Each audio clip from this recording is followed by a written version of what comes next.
सहनाववतु सहनौ भुनक्तु सह वीर्यं करवावहै तेजस्विनावधेतमस्तु मा विद्विषावहै।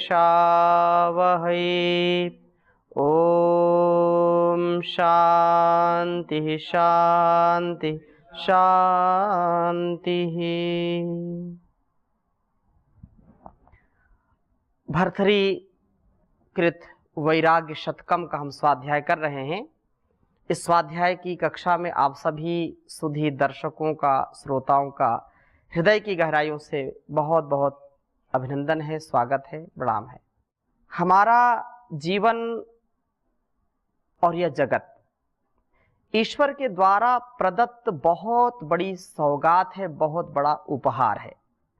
और यह उपहार जीवन के उद्धार के लिए मिला है, इस जगत के उद्धार के लिए मिला है। लेकिन यदि विवेक नहीं है, वैराग्य नहीं है, हमको ठीक ठीक ज्ञान नहीं है, तो व्यक्ति परेशान होगा, परेशान करेगा।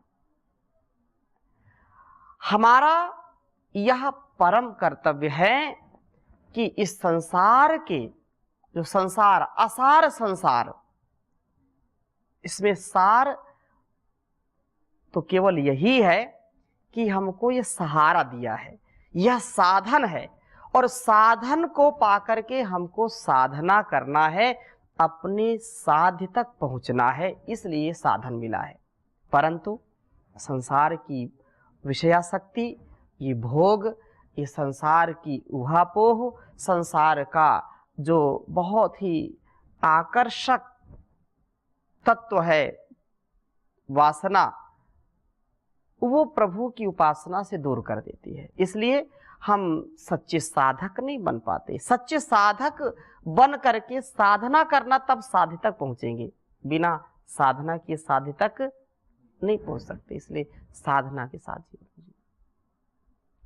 और लोभ बहुत है, मोह बहुत है, कष्ट बहुत है। किसी को जो है धन संपत्ति का अहंकार है, कुर्सी का अहंकार है, किसी को अलग अलग प्रकार की उपाधियों से ग्रस्त व्यक्ति। सच्चे साधक बनकर के जीवन को जीना और भोग को चंचल समझना। यत्र भोगाः तत्र रोगाः। जहां भोग है वहां, ये सदा रहने वाला नहीं है, ये आज है कल नहीं है। इसलिए ये भोग सदा नहीं है कि ये तो बस मिल गया है तो बस इसको भोगते रहेंगे ना। जगत में कुछ नहीं परमानेंट, जगत में कुछ नहीं परमानेंट। फेयर लवली चाहे लगा लो, चाहे लगा लो सेंट, जगत में कुछ नहीं परमानेंट। नाम प्रभु का दिल में राखो, चाहे दिल्ली घूमो कैंट, जगत में कुछ नहीं परमानेंट। धोती कुर्ता चाहे पहन लो, चाहे पहन लो पैंट, है जगत में कुछ नहीं। एक ही परमानेंट है और वो है परमपिता परमात्मा। आत्मा और परमात्मा, आत्मा का साक्षात्कार करके, आत्मस्थ होकर के आप इस जीवन को सुंदर सजग बना सकते हैं, इसको सफल बना सकते हैं। नहीं तो असफल तो बनेगा जीवन। यही बात कही यहां पर। रम्यं हार्म्यतलं न किं वसतये,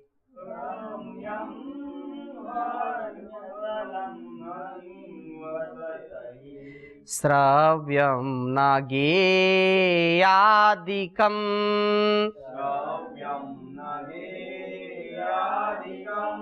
किं वा प्राणसमागम सुखम्।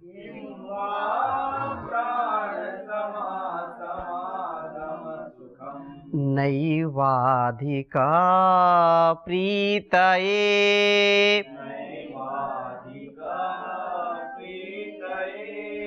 किंतु भ्रांत पतंग पक्ष पवना,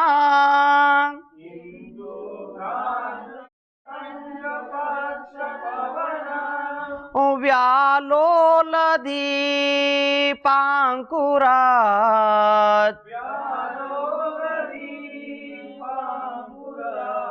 छाया चंचल माकलय्य सकलम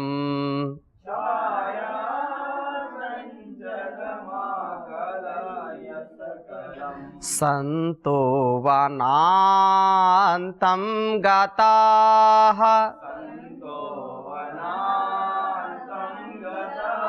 संतो वनान्तं गताः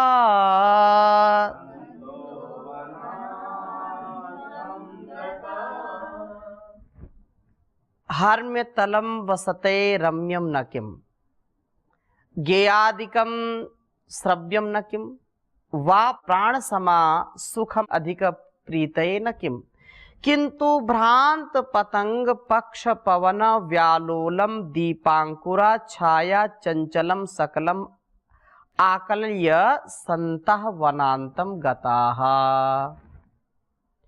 एक तथ्य, एक सत्य, एक दृष्टि यहां पर दी है कि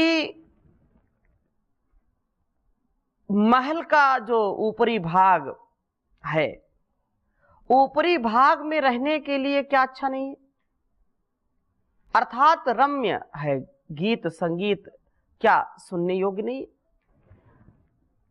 महल बहुत बड़ा बना हुआ है और ऊपरी तल में कोई रहे तो अच्छी अच्छी हवा आती है और ऊपर से सारा दृश्य दिखाई पड़ता है, दिखाई पड़ता है।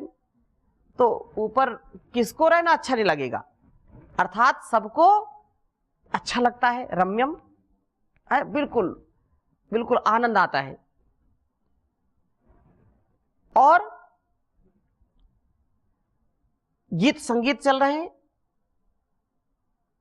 किसको अच्छा नहीं लगेगा, सुनकर के गीतों को अच्छा लगता है कि नहीं, अच्छा लगता है, सबको अच्छा लगता है। गीत अवश्य ही श्रव्य है अथवा प्राण के समान प्रिय, कोई भी जो सबसे ज्यादा हम जिसको निकटता से चाहते हैं, जिसको प्रीति करते हैं, स्त्री हो पुरुष हो, पति हो पत्नी हो, कोई भी, या जिसको भी व्यक्ति से अटैचमेंट करते हैं, वस्तु से अटैचमेंट करते हैं, या स्थान से, किसी को लगता है नहीं ये मेरी कुर्सी ये सबसे अच्छी है, इसी से प्रीति हो गई, कोई कुर्सी छोड़ना नहीं चाहता है कि नहीं।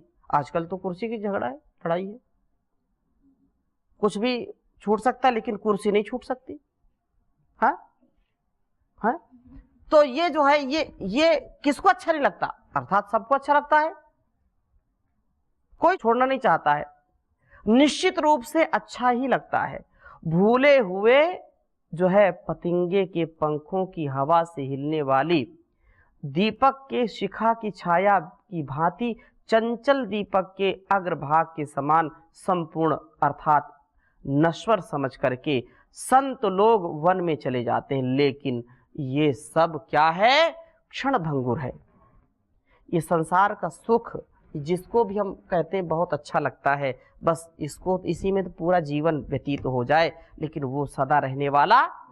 और ऐसा सोच करके, ऐसा विचार करके जो संत होते हैं, वास्तव में संयमी जो होते हैं, जो अपनी इंद्रियों पर जिनका नियंत्रण होता है, जो सत्संगी होते हैं, वो कभी भी इसके चंगुल में फंसते नहीं, इससे कभी अपने वो हार नहीं मानते, वो पराधीन नहीं होते, वो स्वाधीन होते हैं और गौरवपूर्ण जीवन जीने वाले होते हैं। इसलिए वो चुपचाप छोड़ करके चले जाते हैं, इसको त्याग करके महले दुमहले त्याग देते हैं, संसार के संबंधों को त्याग देते हैं और वो आत्म साक्षात्कार के लिए निकल पड़ते हैं, क्योंकि सदा रहने वाला वही आनंद रसो वही साह, वो आनंद वो रस वास्तव में उस परमात्मा में है। इसलिए संसार में क्या है, इस संसार में तो ऐसा है कि सुख कम है दुख ज्यादा है। वो तो ऐसी स्थिति है कि जैसे किसी कुत्ते को कहीं से सूखी हड्डी मिल जाए, किसी कुत्ते को सूखी हड्डी मिल जाए और वो जल्दी से दबोच करके तुरंत भाग जाता है, भागता है कि नहीं, और भाग करके ऐसे स्थान पर बैठेगा जहां पर समझेगा कि सुरक्षित है, कोई यहां पर आ नहीं सकता। कभी उसको देखो, है ना, और वो इतना उसको हड्डी को चबाता है, इतना चबाता है, सूखी हड्डी चबा चबा करके वो जब उसे नुकीली जो है टूट जाती नुकीले, तो उसके ही जो दोनों तरफ लगते हैं और उससे खून निकलता है। वो खून अपना ही खून पी करके मस्त हो जाता है, अरे वाह इसमें हड्डी में स्वाद आ रहा है, हड्डी में स्वाद आ रहा है, और वो हानि उसकी हो रही उसको नहीं पता है। ऐसे ही संसार की स्थिति है कि दुख बहुत है लेकिन बोला अब मजा आ रहा है, अब मजा आ रहा है, सजा मिल रही है लेकिन वो सोचता है मजा आ रहा है। ऐसी जो है अविवेक लोगों की, अवैराग्य, जो वैराग्य से युक्त नहीं, जो रागी हैं, जो भोगी हैं, उनकी संसार में ऐसी स्थिति होती है। लेकिन जो विवेक वैराग्य से युक्त हैं वो तथ्य और सत्य को जानते हैं, क्या सुख है, क्या दुख है, क्या लाभ है, क्या हानि, क्या जय, क्या पराजय, और वो उस दृष्टि को सामने रखते हुए संसार में वैराग्य को प्राप्त कर जाते हैं और वो आत्म साक्षात्कार कर लेते हैं। ठीक है ना। आ संसारा त्रिभुवन मिदम चिन्वतां तादृंग नैवास्माकं नयन पदवीं श्रोत्रमार्गं गतो वा योऽयं दत्ते विषयकरिणो गाढगूढाभिमान् विवक्षीवस्यान्तःकरणकारिणः संयमलाना लीलाम। कहा कि यह अयम विषयकरणी गाढ़गूढ़ क्षीवस्य अंतःकरणकरिणः संयमलान लीलाम धत्ते तादृक् आसांसारात् इदं त्रिभुवनं चिन्वताम् अस्माकं नयन पदवीं न गतः श्रोत्र मार्गम व न गतः। कि जो यह मनुष्य है तो यह विषय सुख रूपी हथनी पर अत्यंत घने एवं गहरे अभिमान के कारण मत वाले मन रूपी हाथी को संयमी रूपी बंधन की लीला को धारण करता है।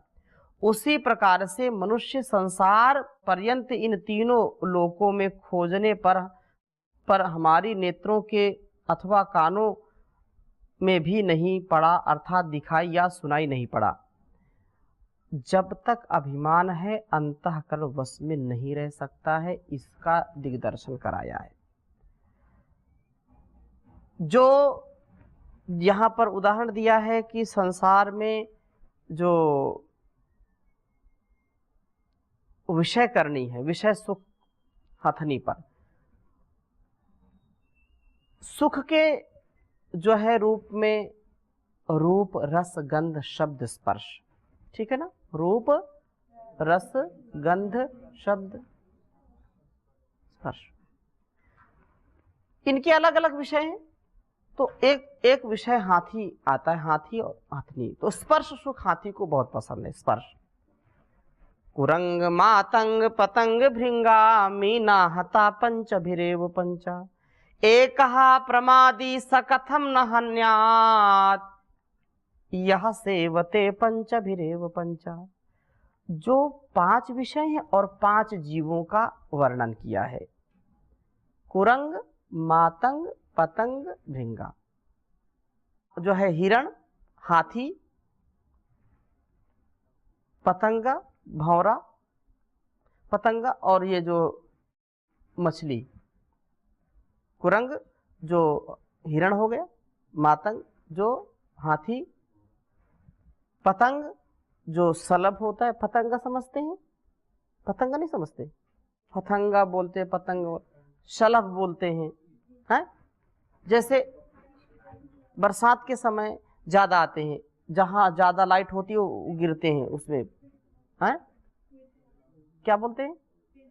फिटकला हो, कहीं कहीं अलग अलग स्थान बोलते हैं, कलई बोलते हैं, ओडिया में कलई बोलते हैं, हैं? तो अलग अलग प्रांत में अलग अलग, तो वो जो है वो गिरता है ज्यादा, है ना।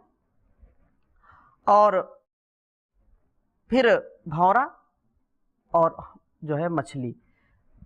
हाथी जो हिरण है उसको शब्द पसंद है, हाथी को स्पर्श पसंद है, ठीक है ना। हिरण को शब्द, हाथी को स्पर्श, और शलभ को रूप, क्या पसंद है? रूप। भंवरे को गंध पसंद है और मछली को रस। रस। लेकिन ये 5 जीव हैं और एक एक रस के चक्कर, मतलब एक एक विषय के चक्कर में प्राणों को त्याग देते हैं। तो ये जो है हथनी और हाथी का यहाँ उदाहरण दिया है कि जो मतवाला हाथी है, ये जो मतवाला मन रूपी, ये मन क्या है? मतवाला है। मन क्या है? मतवाला है। और जो विषय है, जो सुख का विषय है, उसमें जो है मतवाला ये संयमी रूपी जो है बंधन की लीला को धारण करता है, जो है अपने अभिमान के कारण मतवाले मन रूपी हाथी को संयमी रूप बंधन की लीला को धारण करता है। उसी प्रकार संसार पर्यंत इन तीनों लोगों में खोजने पर ऐसा कोई जो है हमको न दिखाई पड़ा न सुनाई पड़ा कि वो जो है मदमस्त हो जाए और मन जिसका नियंत्रण में ना हो, ऐसा कोई व्यक्ति इसको जो है तीनों लोकों में कोई तत्व ज्ञान प्राप्त कर ले, ऐसा कोई नहीं है।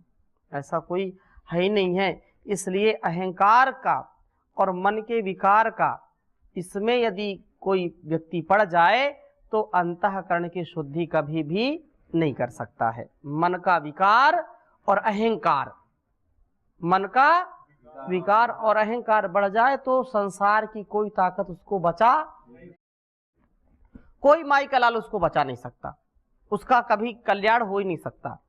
ठीक है ना?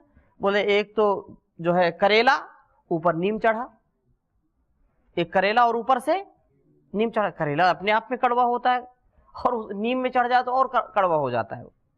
तो एक तो मन का विकार है, तो ऊपर से अहंकार, अहंकार हो, ऊपर से जो है मन का विकार हो, तो कैसे व्यक्ति को बचाया जा सकता? कभी बचाया नहीं जा सकता है।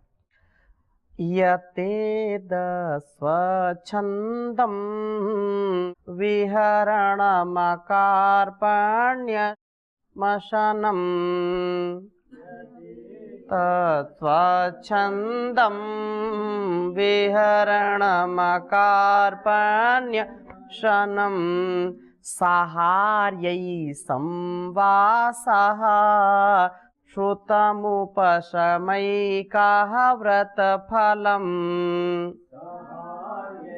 संवासः श्रुतमुपशमैकाः व्रतफलम् मनोमन्दं स्पष्टं बहिरपि चिरस्यापि विमृशन् मन्दस्पदं स्यापि विमृशन् न जानो कैस्याशा परिणति रुदारस्य तपसः न जानो कैस्याशा परिणति रुदारस्य तपसः। वैराग्य पूर्वक तपस्या का फल क्या है? जो वैराग्य से युक्त हैं और तपस्या में निरत रहते हैं, उसका फल क्या है? उसका रिजल्ट क्या है? उसका जो है परिणाम क्या है? ठीक है ना? तो कहा यत एतत् स्वच्छंदम विहरणम अकार्पण्यम आसनम आर्यैः सह संवासः उपशम एक व्रत फलम श्रुतम बहि मंद स्पंदनम मनः अपि एषा कस्य उदारस्य तपसः परिणतिः चिरस्य विमृशन अपि न जाने। जो यह स्वेच्छा पूर्वक विचरण करना, दीनता से रहित भोजन, श्रेष्ठ जनों के साथ रहना, मन की शांति, मातव्रत का फल कहलाने वाले वेद पुराण आदि शास्त्रों का श्रवण करना, बाहर की ओर भी कम प्रवृत्त होने वाला मन भी यह किस महान तपस्या का फल है, चिरकाल तक विचार करता हुआ भी नहीं जान पा रहा हूं। मतलब ये जो संसार में हमको मिलता है, ये वैराग्य और तपस्या का फल होता है। ऐसा मतलब किस के कारण मिलता है? मतलब ये है कि हम जहाँ चाहें वहाँ जा करके भ्रमण कर सकें, ये भी बड़ी तपस्या से होता है। हमेशा हर जगह जा सकते हैं क्या? नहीं जा सकते। दीनता से रहित भोजन, मतलब सम्मान से हमको कोई प्रसाद मिले, आदर के साथ आइए आइए जी, बैठिए, खाइए, हमको हमको एक बार सेवा का अवसर दीजिए, ये बड़े सौभाग्य से मिलता है। नहीं लोग मांगते रहते हैं, हैं? किसके जो है आप देखते हैं, पापी पेट का सवाल है, बाबा के नाम पे दे दे, बाबू के नाम पर दे दे, पता नहीं क्या क्या लोग बोलते रहते ना, हैं? ये सम्मानजनक भोजन है क्या? नहीं, ये सम्मान। आइए हमारे घर को पवित्र कीजिए, हमारे यहाँ का एक जो है ग्रास ले लीजिए, तो सम्मानजनक। ये कैसे मिलता है? तपस्या से मिलता है, बड़े सौभाग्य से मिलता है। मिलता है कि नहीं? तो इस सौभाग्य से मिलता है, ये तपस्या का फल है। दीनता से रहित भोजन, श्रेष्ठ जनों के साथ रहना, ये बड़े सौभाग्य से मिलता है। ये कोई छोटी बात नहीं है।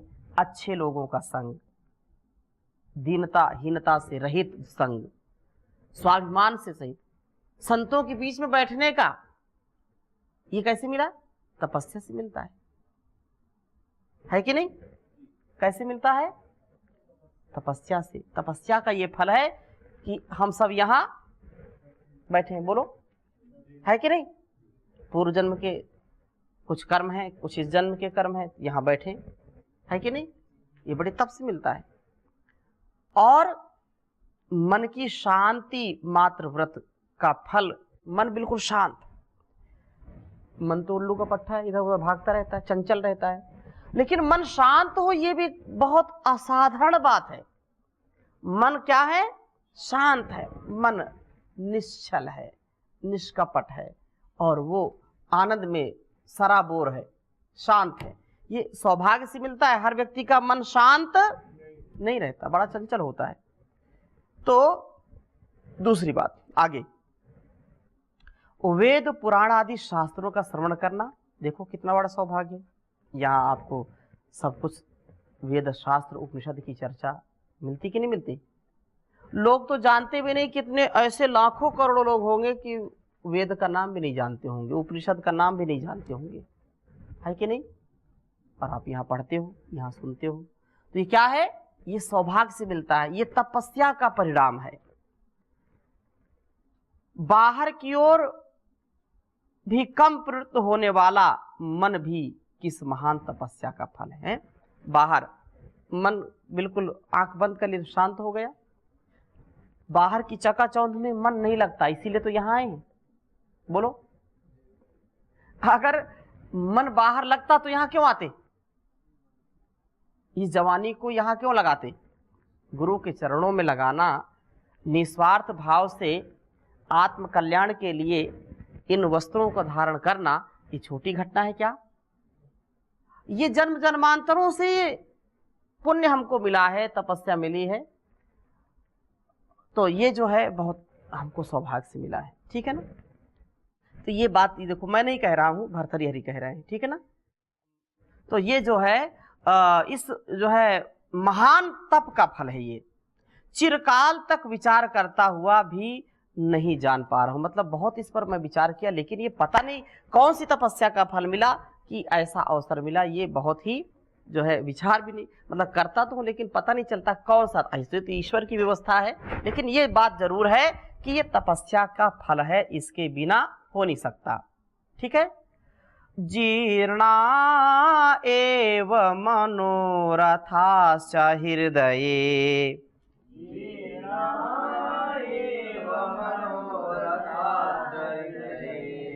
यातं च तद्यौवनं,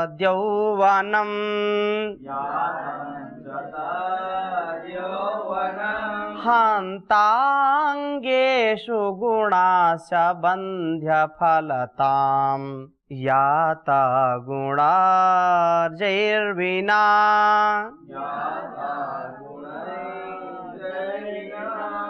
किं युक्तं सहसाभ्युपैति बलवान्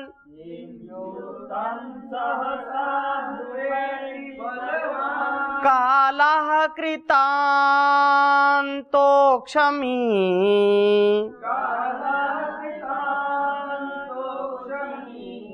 हा जातं मदनान्त काङ्ग्रियुगलम् हा जातं मदनान्त काङ्ग्रियुगलम् मुक्त्वास्ति नान्यो गतिः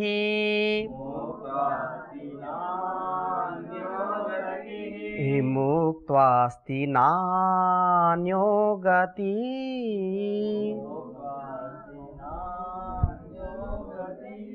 मनोरथाः हृदये जीर्णाहतं तत् यौवनं च अंगेषु यातं गुणजैः विना गुणा च बन्ध्य फलतां याताः बलवान् अक्षमीकृतान्तः कालः सहसा अभि उपैति किं युक्तं हा जातं मदन अंतका अग्नि युगलम मुक्त्वा अन्याः गति न अस्ति। मनोकामनाएं मन के जीर्ण होने, मन में जीर्ण हो गई। मनोकामना क्या हो गई? मन में जीर्ण हो गई, मन में ही समा गई, मन में ही मन रह गई। यह जो वह यौवन अंगों से चली गई, जो कामनाएं थी वो यौवन अंग से चली गई। गुण ग्राहकों के बिना विद्या विनय आदि गुण भी निष्फल हो गए।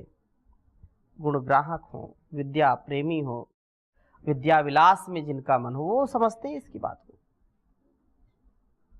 वो निष्फल हो गए। यह दुख की बात है। शक्तिशाली असहनशील यमराज सहसा आ पहुंचता है। तो अब क्या उचित है? अहो जात हो गया। भगवान शंकर के दोनों चरणों को छोड़ करके कोई दूसरा शरण नहीं है। संसार से उद्धार पाने हेतु बस केवल शिव जी के ही चरण हैं। शिव की कृपा हो, इसलिए शंकर वो कल्याणकारी, वो शिव का ही हम भजन करें, उपासना करें। शिवम सत्यम शिवम सुंदरम, सत्य के शिव के ही चरणों को हम प्राप्त करें। कहने का आशय क्या है कि मनोकामनाएं मन में जीर्ण हो गई, यह यौवन अंगों से चली गई और गुण ग्राहकों के बिना विद्या विनय आदि निष्फल हो गए। यह दुख की बात है। हमको जो संसार में हमको व्यक्त करना चाहिए वो व्यक्त नहीं हुआ, या जिसको यथा उचित व्यवहार होना चाहिए वो नहीं हुआ। हम विद्या से संपन्न या भक्ति संपन्न, तो उसका मूल्य कोई देने वाला नहीं है। हमको इस संसार में जो सत्कार का या स्वाभिमान का या गौरव का जो आधान हमारे जीवन में होना चाहिए वो नहीं हुआ, तो हम फिर क्या करें? हमारी शरणागति कहाँ है? शिव के चरणों में है। शिव ही कल्याण करने वाले हैं। संसार के लोग क्या जाने, संसार के लोग क्या जाने विद्या विनय क्या है, वैराग्य क्या है और मन की शक्ति क्या है, वो क्या जाने। हमको तो यदि कल्याण प्राप्त करना है तो हमको शिव की ही शरणागति लेनी चाहिए, क्योंकि ये जो है इस संसार में यमराज भी बहुत टहल रहे हैं, तो उन यमराजों को भी, यमराज भी शिव के आगे नतमस्तक होता है। तो उसके हम जो है यहाँ क्यों दीनता करें? हमको शिव की अर्थात उस परमपिता परमेश्वर की शरणागति प्राप्त करनी चाहिए। तो ये संसार से उद्धार के लिए संसार में अपार संसार समुद्र मध्य समज्जतो में शरणम की मस्ती गुरु कृपालु कृपा वदयित दुशेष पादाम्बुज दीर्घ नौका। हम प्रभु की शरण में, गुरु की शरण में जाएं, ईश्वर की शरण में जाएं, शिव की शरण में जाएं, तो कल्याण होगा। इन्हीं शब्दों के साथ आज की स्वाध्याय को यहीं पर विराम देते हैं। शेष चर्चा नए श्लोक के साथ करेंगे। ओम शांति शांति शांति।